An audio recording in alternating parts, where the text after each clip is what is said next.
Shalom, selamat pagi Bapak Ibu yang terkasih dalam nama Yesus Kristus.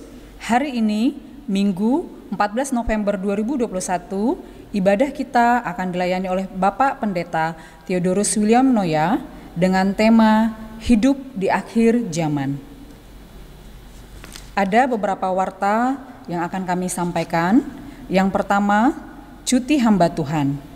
Bapak Pendeta Theodorus William Noya akan mengambil cuti tahunan mulai tanggal 16 November sampai dengan tanggal 25 November 2021. Kiranya seluruh jemaat mengetahui. Kedua, bakti sosial Kespel bersama KDL.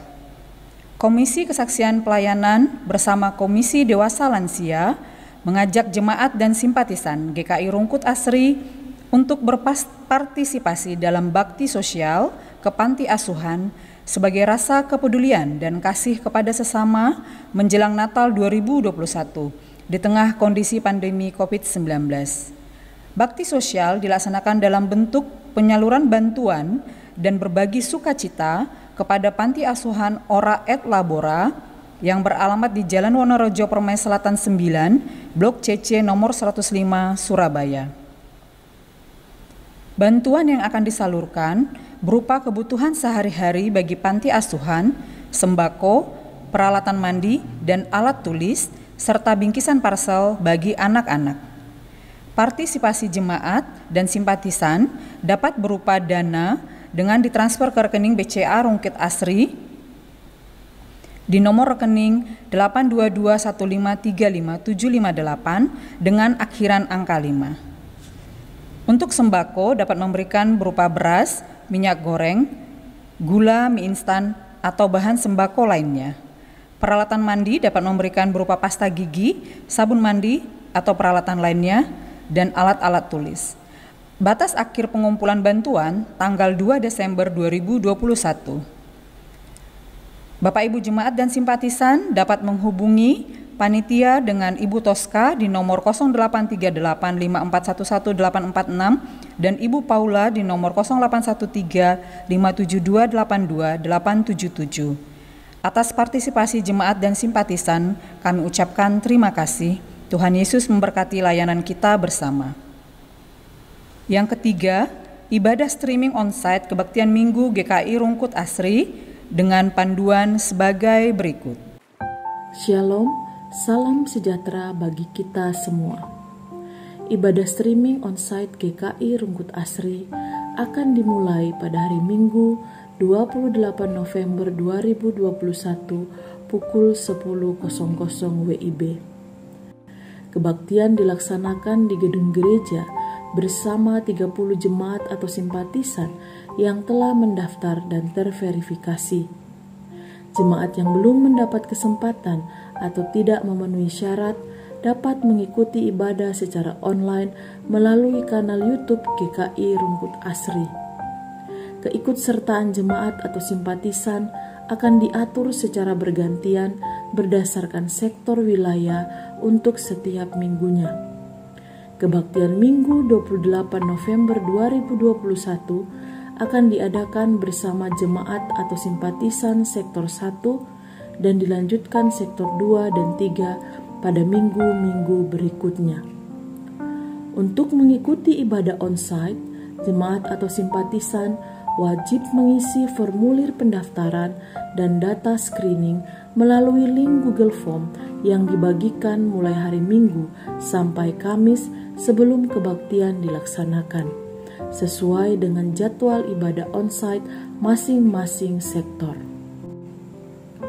Jemaat atau simpatisan yang sudah mendaftar akan mendapat pesan dari Satgas COVID-19 GKI Rungkut Asri sebagai berikut.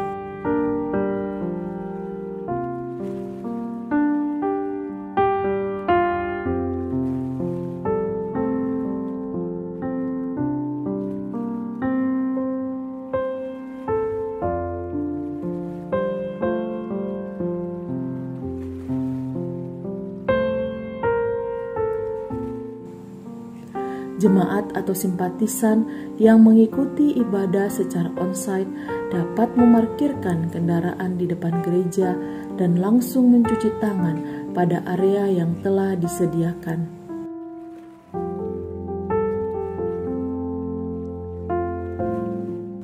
Setelah itu, jemaat atau simpatisan akan diukur suhu tubuhnya oleh Satgas COVID-19 terlebih dahulu, untuk selanjutnya dipersilahkan melakukan absensi atau cek pendaftaran, serta check-in via aplikasi Peduli Lindungi pada tempat yang telah disiapkan.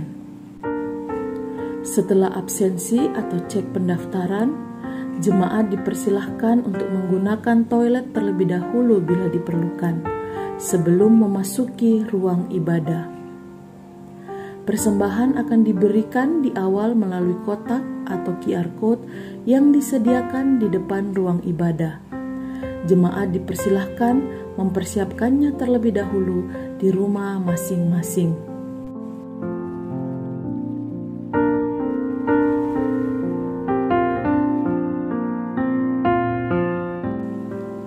Setelah memberikan persembahan, jemaat atau simpatisan akan langsung menempati tempat duduk sesuai dengan nomor yang telah disediakan dan mengikuti ibadah dengan tertib hingga selesai. Setelah ibadah selesai, jemaat atau simpatisan dipersilahkan untuk pulang melalui pintu depan secara bergantian. Sebagai pengingat, jemaat atau simpatisan yang mengikuti ibadah onsite dimohon untuk tidak melakukan kegiatan kumpul-kumpul di depan gereja.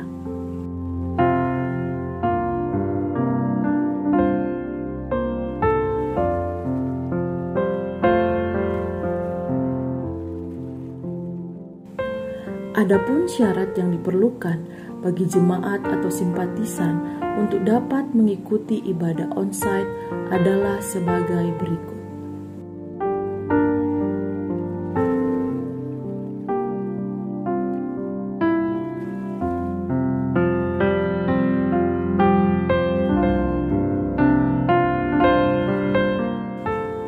Terima kasih, Tuhan Yesus memberkati. Sebelum ibadah kita mulai, mari kita mengambil saat hening sejenak.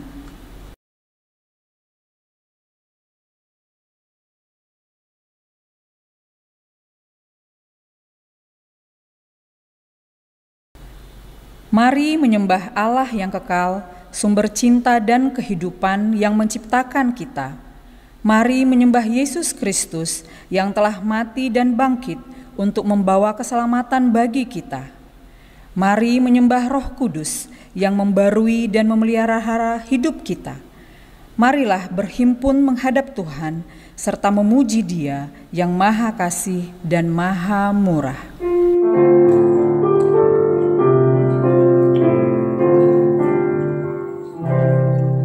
Berhimpun semua menghadap Tuhan dan pujilah Dia pemurah benar. Berakhirlah segala pergumulan, tinggal kedamaian yang besar.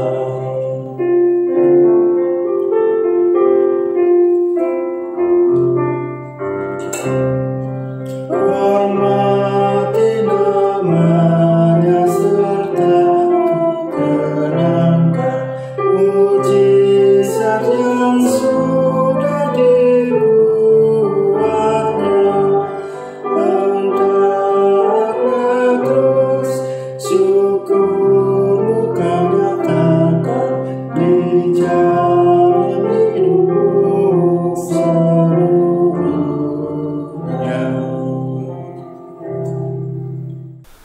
Kebaktian ini berlangsung di dalam nama Bapa, Anak, dan Roh Kudus.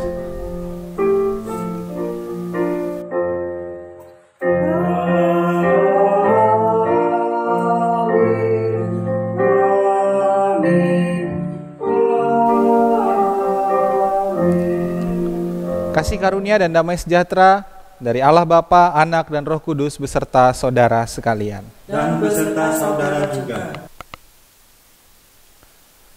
Bapak, Ibu, Saudara-saudari, saat ini kita menjalani hidup kita sebagai orang percaya dalam penantian akan kedatangan Tuhan kembali. Karena itu kita diajak untuk menjalani kehidupan di dunia sebagai orang-orang yang telah diselamatkan oleh karya penebusan Kristus dan yang sedang menantikan kedatangannya kembali dalam pengharapan dan dalam kearifan, terutama pada masa-masa sukar ini. Bila sangkakala menggagap dan zaman berhenti, fajar baru yang abadi merekam. Bila nanti dibacakan nama orang tertebus, pada saat itu aku pun serta.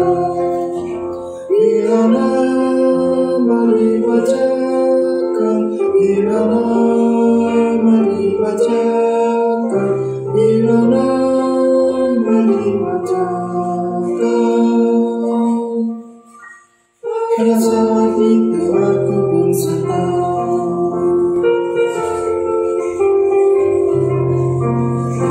Dari pagi hingga malam mari kita bekerja, mewartakan kasih Tuhan yang mesra. Bila dunia berakhir dan tugasku selesai, di rumah Tuhan aku pun senang.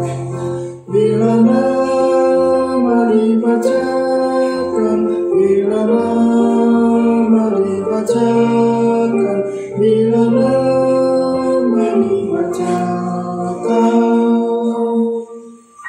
pada saat itu aku pun senang. Mari mengaku dosa kita. Kita berdoa.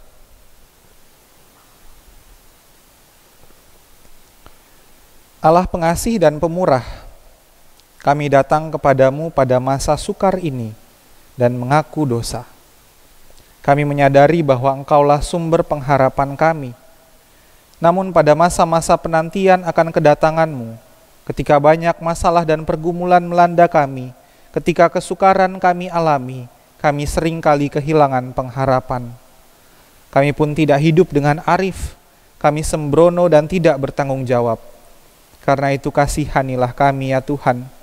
Ajarlah kami untuk berpengharapan dan hidup dengan arif dalam menantikan kedatangan-Mu. Kepadamu kami memohon. Amin. Saudara-saudari, terimalah berita anugerah Tuhan dalam Ibrani 10 ayat 22.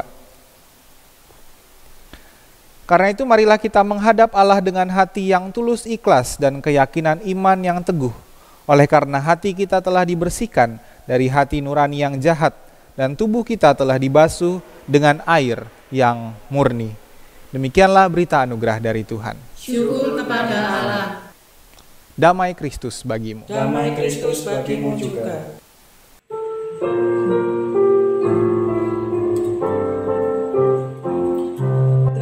Terpujilah Allah, hikmat-Nya besar, begitu kasih-Nya untuk dunia cermat, sehingga diberilah Putra-Nya kudus, mengangkat manusia serta menebus.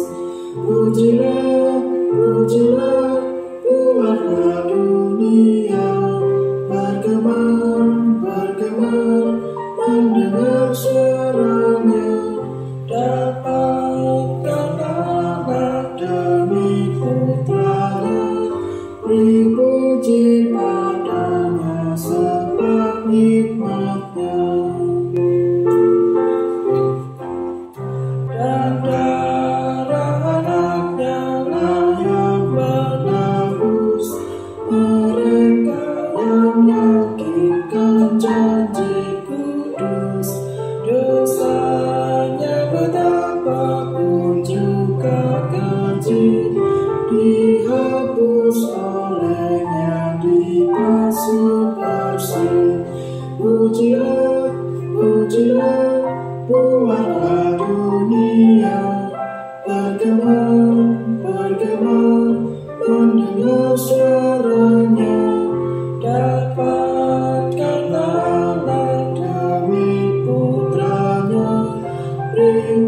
suci padanya seperti hikmatnya. Mari berdoa.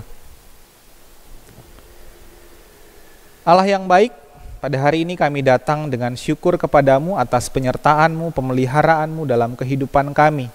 Tuhan menjaga kami, memelihara kami dalam kehidupan kami sehari-hari.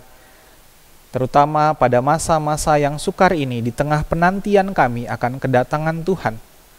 Dan ajarlah Tuhan dalam penantian ini, dalam kehidupan sehari-hari, dalam kehidupan kami di zaman ini, kami dapat terus dikuatkan oleh firman-Mu.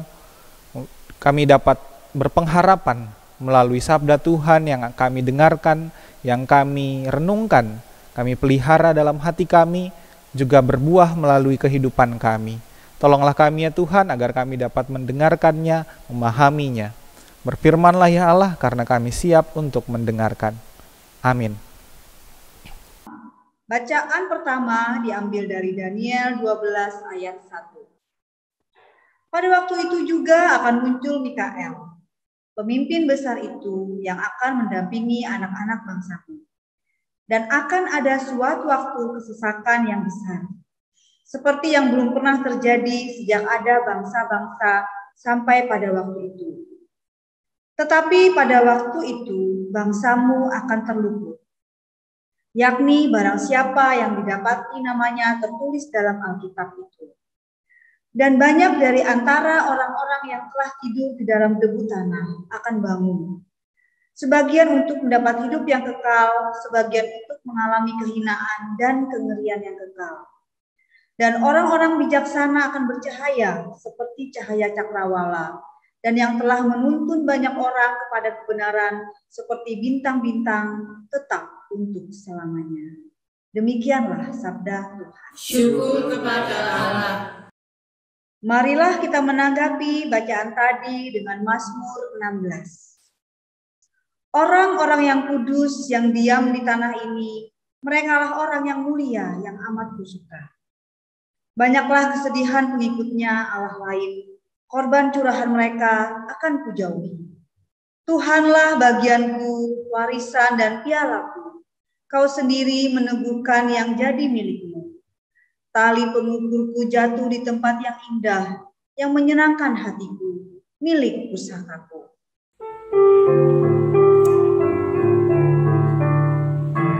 Jaga aku ya Allah, ku berlindung padamu. Hanya Kaulah bagianku, tiada yang lain selain Engkau. Ku memuji Tuhan yang menasehati aku, nuraniku mengajarku pada waktu malam. Aku pun selalu memandang kepada Tuhan yang berdiri di kananku, maka tak aku goyah. Hatiku bersorak dengan tentram berdiam, karena tak kau serahkanku pada kematian. Kau tunjukkan padaku sebuah jalan kehidupan, sukacita pun melimpah dalam hadirat-Mu.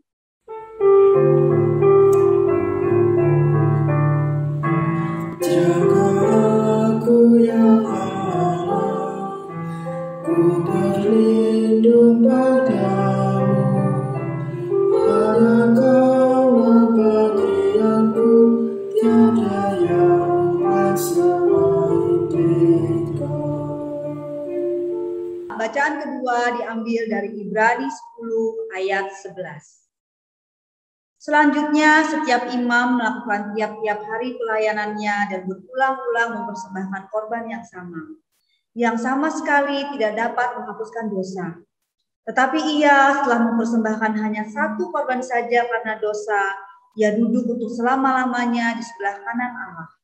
Dan sekarang ia hanya menantikan saatnya di mana musuh-musuhnya akan dijadikan tumpuan kakinya. Sebab oleh satu korban saja ia telah menyempurnakan untuk selama-lamanya mereka yang ia kuduskan. Dan tentang hal itu Roh Kudus juga memberi kesaksian kepada kita. Sebab setelah ia berfirman, Inilah perjanjian yang akan kuadakan dengan mereka sesudah waktu itu. Ia berfirman pula, aku akan menaruh hukumku di dalam hati mereka dan menuliskannya dalam akal budi mereka. Dan aku tidak lagi mengingat dosa-dosa dan kesalahan mereka. Jadi, apabila untuk semuanya itu ada pengampunan, tidak perlu lagi dipersembahkan korban karena dosa. Jadi, saudara-saudara, oleh darah Yesus kita sekarang penuh keberanian dapat masuk ke dalam tempat kudus. Karena ia telah membuka jalan yang baru dan yang hidup bagi kita melalui tabir, yaitu dirinya sendiri. Dan kita mempunyai seorang imam besar sebagai kepala rumah Allah. Karena itu, marilah kita menghadap Allah dengan segenap hati yang tulus, ikhlas, dan keyakinan iman yang teguh. Oleh karena hati kita telah dibersihkan dari hati nurani yang jahat dan tubuh kita telah dibasuh dengan air yang murni. Marilah kita teguh berpegang kepada pengakuan tentang pengharapan kita, sebab Ia yang menjanjikan setia. Dan marilah kita saling memperhatikan, supaya kita saling mendorong dalam kasih dan dalam pekerjaan baik. Janganlah kita menjauhkan diri dari pertemuan-pertemuan ibadah kita, seperti dibiasakan oleh beberapa orang. Tetapi marilah kita saling menasehati dan semakin giat melakukannya menjelang hari Tuhan yang mendekat. Demikianlah sabda Syukur kepada Allah. Injil Yesus Kristus menurut Markus pasal 13. Ketika Yesus keluar dari bait Allah, seorang muridnya berkata kepadanya, "Guru, lihatlah betapa kokohnya batu-batu itu dan betapa megahnya gedung-gedung itu." Lalu Yesus berkata kepadanya, "Kau lihat gedung-gedung yang hebat ini? Tidak satu batu pun akan dibiarkan terletak di atas batu yang lain. Semuanya akan diruntuhkan." Ketika Yesus duduk di atas bukit Zaitun berhadapan dengan bait Allah, Petrus, Yakobus, Yohanes, dan Andreas bertanya sendirian kepadanya, "Katakanlah kepada kami, bila manakah itu akan terjadi? Dan apakah tandanya kalau semuanya itu akan sampai kepada kesudahannya?" Maka mulailah Yesus berkata kepada mereka, "Waspadalah supaya jangan ada orang yang menyesatkan kamu. Akan datang banyak orang dengan memakai namaku dan berkata, 'Akulah dia,' dan mereka akan menyesatkan banyak orang. Dan apabila kamu mendengar deru perang atau kabar-kabar tentang perang, janganlah kamu gelisah. Semuanya itu harus terjadi, tetapi itu belum kesudahannya. Sebab bangsa akan bangkit melawan bangsa dan kerajaan melawan kerajaan. Akan terjadi gempa bumi di berbagai tempat dan akan ada kelaparan. Semua itu barulah permulaan penderitaan menjelang zaman baru." Demikianlah Injil Yesus Kristus. Yang berbahagia ialah mereka yang mendengarkan firman Allah dan yang memeliharanya. Haleluya. Haleluya, haleluya, haleluya.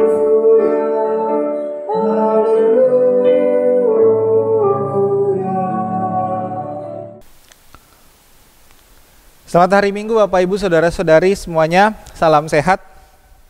Ya, Bapak Ibu semuanya mungkin sudah tidak sabar lagi, sebab pada awal bulan ini sudah diinformasikan, sudah diwartakan tentang rencana kebaktian tatap muka di gedung gereja atau ibadah onsite. Ya, tanggal 28 November rencananya kita akan kembali ibadah di gedung gereja. Ya, tapi masih terbatas ya Bapak Ibu ya, nggak semuanya langsung, masih dibatasi dulu sesuai dengan protokol. Nah, pasti sudah pada kangen, ya kan? Sudah pada kangen ibadah di gedung gereja. Sudah rindu. Tapi pertanyaannya, apa yang dirindukan dari ibadah di gedung gereja? Apakah merindukan gedungnya, gedung gerejanya, ruangan ibadahnya, atau kita merindukan persekutuan bersama orang percayanya? Gedungnya atau persekutuannya, atau mungkin suasananya kali ya. Karena di gedung gereja ditambah dengan persekutuan, wah suasananya tuh kayak nostalgia gitu. Padahal baru 2 tahun, kita merasa kayak itu pengalaman yang masa lalu, yang jauh sekali. Tapi saya harap yang kita rindukan adalah persekutuannya. Kita kembali bertemu dengan rekan-rekan kita, saudara sepersekutuan, saudara sejemaat, kita kembali bisa bertatap muka dengan mereka. Karena kalau kita merindukan gedung gerejanya, kita mau ibadah di gedung gereja karena saya kangen dengan gedung gereja. Buat apa? Karena gedung gereja ini, bangunan ini hanya benda. Bisa dibongkar. Suatu saat mungkin ini nggak ada. Suatu saat mungkin kita bisa nggak beribadah di sini karena gedung gereja misalnya direnovasi, dibongkar semua. Nggak ada gedung gerejanya. Entah kita akan beribadah di mana nanti. Tetapi yang paling utama sebenarnya adalah persekutuannya. Yang paling utama adalah kita bersama-sama dengan orang percaya. Makanya pada saat ini pun ketika ibadah tidak dilakukan di gedung gereja, di rumah masing-masing, kita tetap berada dalam persekutuan tubuh Kristus. Kita tetap dipersatukan walau kita berjauhan. Walaupun saat ini yang saya lihat bukan Bapak Ibu, yang saya lihat adalah kamera. Tapi persekutuan kita tetap di dalam Kristus. Kita tetap menjadi murid yang setia, bukan karena gedungnya, bukan karena bangunannya. Karena gereja bukanlah gedungnya kan, kata nyanyian jemaat, gereja adalah orangnya. Sayangnya ada beberapa orang yang lebih mengutamakan bangunannya, lebih mengutamakan gedungnya karena itu menjadi simbol, menjadi kebanggaan. Apalagi kalau gedungnya megah, wah bangga sekali gerejaku gedungnya megah. Kalau kita mungkin ya nggak bisa seperti itu ya, gedung gereja kita nggak gede. Tapi mungkin ada yang membanggakan, wah gedung gereja kita di pinggir jalan raya Mer. Wah, bisa aja ada yang menganggap gedung gereja ini sebagai sebuah kebanggaan. Dan mungkin inilah yang terjadi pada seorang murid Yesus ketika ia memandang bangunan bait suci. Dia berkata kepada Yesus, lihat guru betapa kokohnya, betapa megahnya. Kayak ada sebuah kebanggaan dia melihat bait suci itu. Dan memang bait suci buatan Herodes itu, jadi ini bait suci ini buatan Herodes nih yang sekarang ini. Karena yang buatannya Salomo dulu itu sudah hancur lalu dibangun lagi. Direstorasi oleh beberapa kali mengalami restorasi, tapi pada masa Yesus ini yang membangun adalah Herodes. Ini adalah sebuah bangunan yang megah pada masa itu. Megah sekaligus mewah. Menurut seorang sejarawan Yahudi, Yosefus namanya, bait suci ini dilapisi emas sehingga membuat orang yang memandanginya itu tersilau-silau. Jika orang memandang bait suci, waduh jadi silau. Ini saya juga silau nih, ada lampu-lampu menyorot kepada saya soalnya. Nah, bait suci adalah simbol keagamaan orang Yahudi. Maka itu menjadi sebuah kebanggaan, apalagi bangunannya mewah, megah, indah. Wajar jika sang murid ini merasa kagum. Dan dia berkata, Tuhan, guru lihatlah. Betapa megahnya, betapa kokohnya. Tapi apa jawab Yesus? Yesus malah bertanya, kau lihat bangunan atau kau lihat gedung yang hebat itu? Kenapa Yesus bertanya lagi? Padahal murid ini dia bilang, lihatlah Tuhan, lihatlah guru. Tapi Tuhan bertanya, kau lihat? Jelas-jelas dia ngelihat. Tapi Tuhan bertanya, kau lihat? Bukankah murid tadi berseru untuk melihat bait suci? Lalu kenapa Yesus bertanya, kau lihat? Apakah bangunannya berbeda? Memang secara fisik bangunan yang mereka lihat, yang Yesus dan murid ini lihat itu tidak berbeda. Tetapi apa yang mereka lihat, yang melampaui itu yang berbeda. Si murid ini melihat kehebatan arsitektural, simbol kehadiran Allah yang Maha Kuasa, identitas religius yang membanggakan. Sementara yang Yesus lihat adalah kesementaraan, kerapuhan, bukan kejayaan atau kebanggaan. Karena itu Yesus bilang tidak ada satu batu lagi pun yang akan menumpuk di atas batu yang lain. Bapak Ibu Saudara-saudari, teks Markus ini diberi judul khotbah akhir zaman. Ini sebenarnya teks apokaliptis atau wahyu kecil. Kitab Wahyu itu artinya penyingkapan, tetapi ada bagian-bagian yang judulnya khotbah akhir zaman itu adalah wahyu kecil atau penyingkapan kecil. Jadi yang Yesus lihat di sini sebenarnya adalah visi wahyu, visi apokaliptis, visi penyingkapan. Yesus tidak melihat apa yang sementara, tetapi apa yang ada jauh ke depan. Yesus mengguncang para muridnya untuk melihat melampaui bangunan bait suci.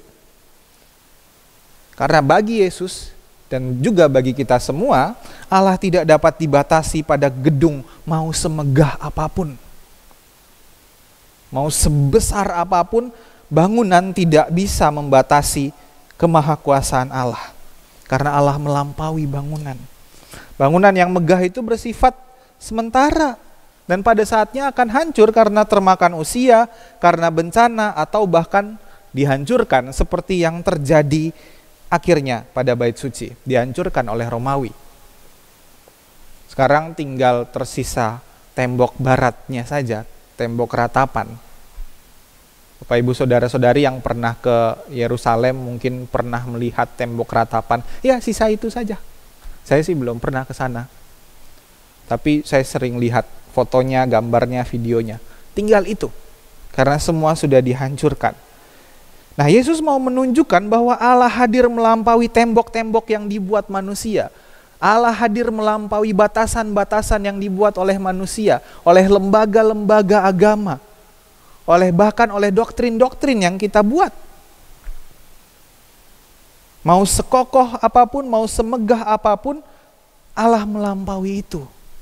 Dan ini pesan bagi kita semua bahwa Allah hadir melampaui gedung-gedung gereja. Ia hadir di rumah kita saat ini, hari ini, dimanapun kita.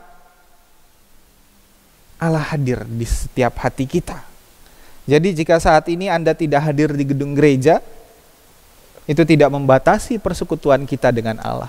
Itu tidak bisa membatasi status kita sebagai murid Kristus. Walaupun kita tidak hadir di gedung gereja ini. Karena itu kerinduan kita untuk ibadah onsite seharusnya adalah kerinduan akan persekutuannya. Bukan kerinduan supaya kita ke gedungnya, simbol keagamaannya. Bukan karena kita pengen melihat salibnya, mimbarnya, altarnya. Bukan. Tetapi karena kita rindu persekutuannya. Karena ada saatnya kita tidak bisa bersekutu di gedung gereja. Sama seperti murid-murid tidak dapat lagi beribadah di bait Allah karena telah dihancurkan. Dan pada saat itu, pada saat bait suci dihancurkan, Yesus memperingatkan murid-muridnya, ketika nanti bait suci dihancurkan, pada waktunya nanti jangan gelisah. Ketika ada banyak penyesat yang mengatasnamakan Yesus, ketika mereka mendengar deru perang atau kabar peperangan, ketika bangsa bangkit melawan bangsa, terjadi gempa bumi dan kelaparan, jangan gelisah. Itu pesan yang disampaikan oleh Yesus bagi murid-muridnya, bahkan bagi kita. Ketika ada malapetaka, ketika kamu tidak bisa lagi beribadah di bait suci, jangan gelisah. Kenapa? Karena semua itu adalah permulaan menjelang zaman baru. Apa itu zaman baru? Zaman baru adalah kedatangan Tuhan yang membawa pembaruan bagi seluruh ciptaan. Kedatangan Tuhan kembali. Dan saat itu, bahkan saat ini, para murid, bahkan kita hidup dalam penantian akan kedatangan Tuhan kembali yang terus-menerus membarui seluruh ciptaannya. Dan itulah yang menjadi pengharapan bahwa Tuhan akan datang. Itulah yang menjadi pengharapan pada masa sulit, masa yang sukar ini. Ketika kita menantikan zaman yang baru. Bapak Ibu Saudara-saudari, ingatlah, dan setiap tahun saya mengingatkan kita ketika kita memasuki dan menjelang masa Advent, atau 2 minggu sebelum Advent biasanya khotbahnya tentang akhir zaman, tentang kedatangan Tuhan, bahwa fokus dari iman kita, pengharapan kita adalah kedatangan Tuhan. Bukan pada peperangannya, bukan pada tanda zamannya, bukan pada gempa buminya, bukan pada kelaparannya yang kemudian membuat kita ketakutan. Semua bencana, kelaparan, peperangan, bahkan pandemi COVID sekalipun, itu tidak berarti bahwa wah bentar lagi kiamat. Apalagi sekarang dikait-kaitkan, wah lagi pandemi COVID, ini jangan-jangan bentar lagi akhir zaman. Ingat bahwa Yesus bilang bahwa semua itu harus terjadi karena itu adalah permulaan, bukan akhir. Permulaan menjelang akhir. Menjelang zaman yang baru. Kapan zaman yang baru datang? Belum tahu. Makanya sampai saat ini, semua yang Yesus katakan itu terjadi. Bait suci sudah dihancurkan. Dan pada saat bait suci dihancurkan itu sudah terjadi peperangan, kelaparan, terjadi bencana sepanjang zaman, gempa bumi, kebakaran, banjir, pandemi COVID bukan yang pertama. Ratusan tahun yang lalu ada pandemi wabah hitam, ada pandemi kolera, ada pandemi flu Spanyol, dan pandemi-pandemi yang lain. Dan itu dunia tidak berakhir. Karena itu harus terjadi dan terus terjadi. Tapi yang diperlukan dari kita adalah bagaimana kita tetap taat. Bagaimana kita tetap setia sebagai murid Kristus di tengah segala hal yang membuat kita ketakutan. Karena itu kita diingatkan, itu baru permulaan menjelang zaman baru, menjelang kedatangan Tuhan kembali yang membawa pembaruan. Maka pesan Yesus bagi murid-muridnya juga bagi kita, jangan gelisah. Saudara-saudari, masa pandemi ini mungkin seringkali dikaitkan dengan akhir zaman. Kita mungkin sering dengar banyak pandangan yang penuh dengan ketakutan. Wah, bentar lagi akhir zaman.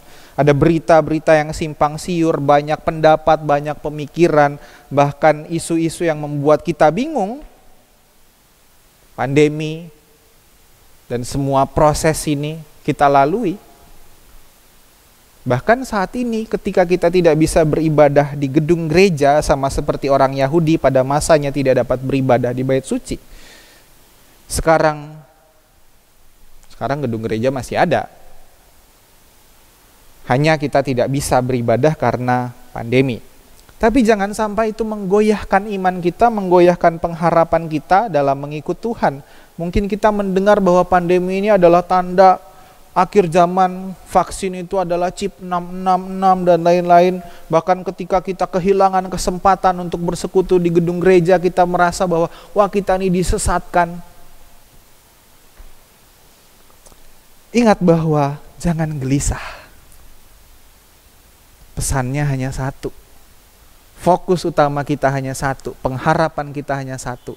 Tuhan datang. Sudah, apapun yang terjadi, itu yang menjadi fokus iman kita. Dan itulah yang menguatkan kita ketika kita menghadapi segala sesuatu. Bahkan ketika kita sekarang pandemi menyebabkan kita nggak bisa beribadah di gedung gereja, tetapi fokus kita adalah pada Tuhan.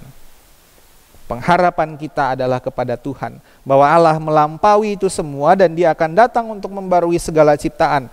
Karena itu marilah kita tetap setia mengikut Dia. Karena dalam keadaan apapun kita tetap dipersatukan dalam persekutuan kasih Allah. Kemegahan gedung gereja hanya sementara, pandemi pasti terjadi, bencana pasti terjadi, berita simpang siur ada di mana-mana, tetapi kita punya satu pengharapan yang tidak tergoyahkan. Tuhan akan datang untuk membarui segala sesuatu. Dan itulah yang menjadi kekuatan kita untuk terus mengikut Dia dalam kesetiaan, dalam pengharapan, dan dalam sukacita. Tuhan menyertai kita. Amin.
Marilah kita bersama dengan umat Allah pada masa lalu, masa kini, dan masa depan, mengingat janji baptisan kita dengan mengikrarkan pengakuan iman rasuli.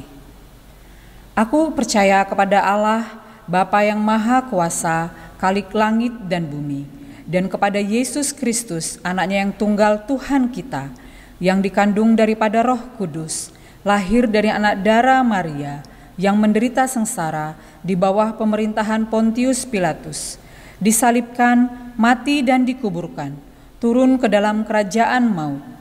Pada hari yang ketiga, bangkit pula dari antara orang mati, naik ke surga, duduk di sebelah kanan Allah, Bapa yang Maha Kuasa, dan dari sana Ia akan datang untuk menghakimi orang yang hidup dan yang mati. Aku percaya kepada Roh Kudus, gereja yang kudus dan am, persekutuan orang kudus, pengampunan dosa, kebangkitan orang mati, dan hidup yang kekal. Amin. Mari bersyafaat. Ya Allah, kami mengucap syukur karena Engkaulah pengharapan kami. Di tengah segala hal yang tidak menentu, di tengah pandemi COVID yang membuat kami menjadi bingung, kami ketakutan, bahkan kami merasa bahwa kehidupan iman kami melemah. Karena sampai saat ini kami masih belum bisa bersekutu di gedung gereja. Namun ingatkanlah kami untuk punya satu pengharapan bahwa Tuhan datang. Bahwa segala sesuatu yang kami alami, kami rasakan ini pasti terjadi sepanjang zaman. Tetapi itu bukan menjadi alasan kami untuk takut, untuk menjadi bingung, karena kami punya satu pegangan, kami punya satu pengharapan, kedatangan Tuhan, Tuhan yang mempersatukan kami sebagai persekutuan umat Tuhan. Karena itu Tuhan, kami datang sebagai persekutuan, kami membawakan saudara-saudara kami dalam doa kami, mereka yang sakit, mereka yang lemah dalam pemulihan, dalam perawatan secara medis, secara fisik, mereka yang di rumah maupun di rumah sakit. Kiranya Tuhan menyertai mereka, menguatkan mereka, memampukan mereka untuk terus percaya bahwa Allah ya yang terus memelihara kehidupan mereka. Kami berdoa juga bagi mereka yang juga mungkin mengalami sakit secara psikologis, mereka yang mengalami tekanan dalam kehidupannya, harus bergumul dengan pemikirannya, dengan kegelisahannya, dengan depresi, dengan ketakutannya. Tuhan, tolonglah mereka. Ajarlah kami untuk tidak menghakimi mereka, tetapi tolonglah kami untuk menjadi sahabat yang mendengarkan keluh kesah mereka, yang hadir bagi mereka, sehingga mereka merasakan bahwa mereka tidak sendiri. Terutama ketika pandemi COVID ini, Tuhan, ada banyak hal yang terjadi yang membuat rekan-rekan kami harus berjuang, bergumul, dan ajarlah kami untuk hadir bagi mereka.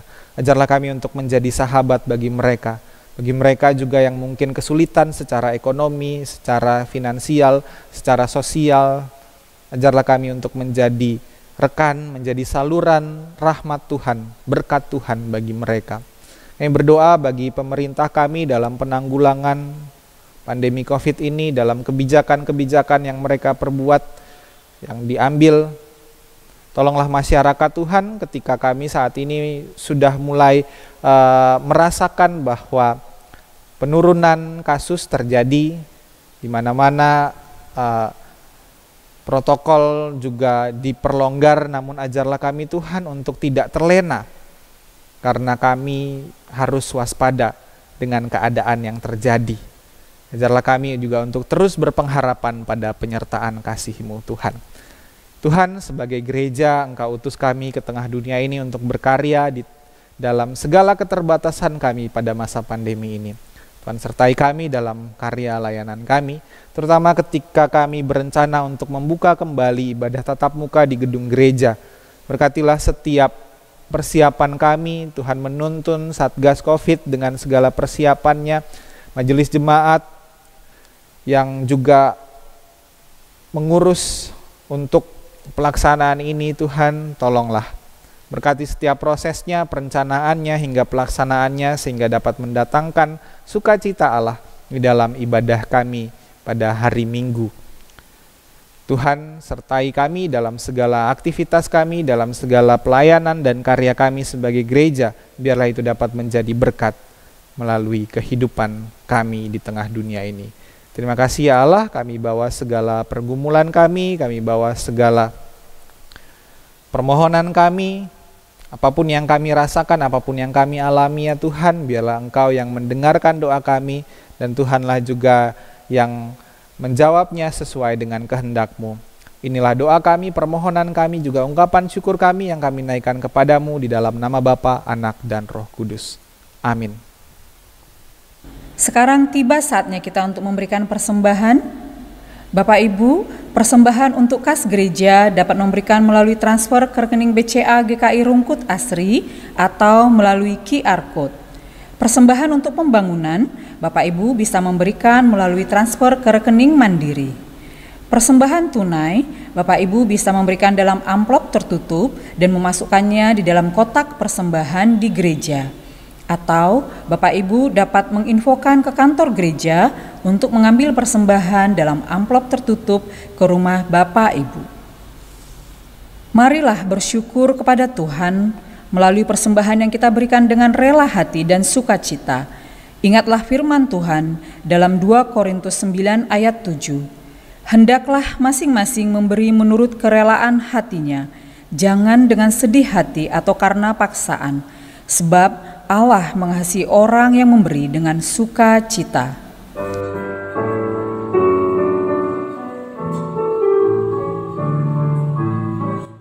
Bapa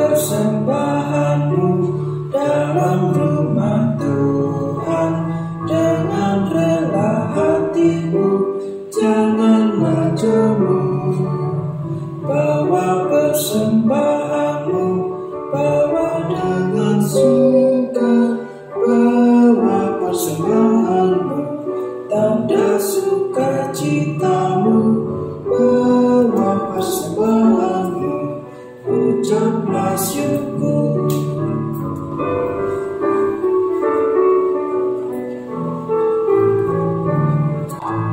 Persembahkan dirimu untuk Tuhan pakai, agar kerajaannya makin nyatalah.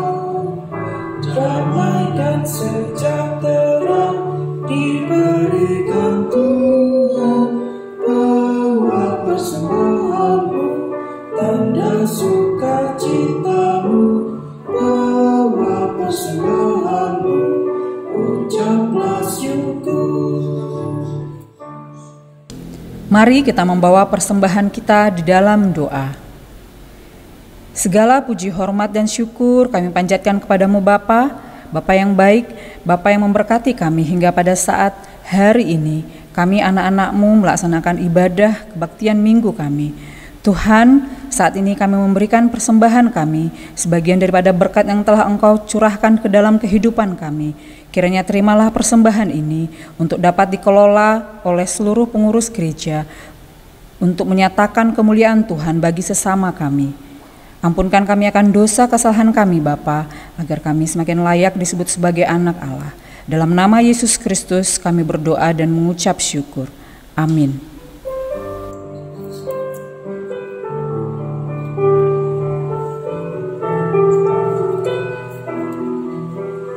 Dalam dunia penuh kerusuhan, di tengah kemelut permusuhan, datanglah kerajaanmu.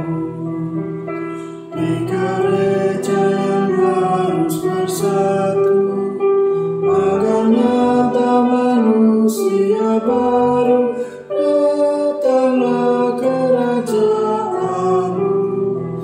Datanglah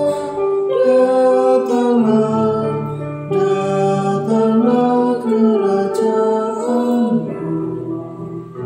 memerangi gelap kemiskinan, menyinarkan terang keadilan.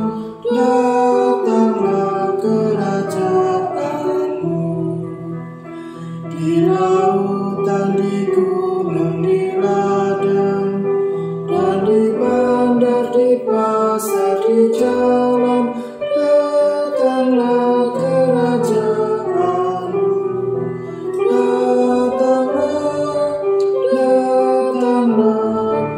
datanglah kerajaanmu.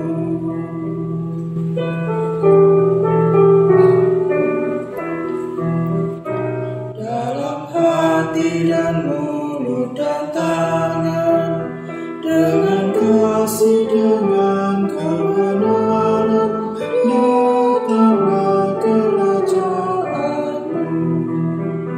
Karena Kaulah ampunnya semua, demi Kristus umat-Mu berdoa. Datanglah kerajaanmu,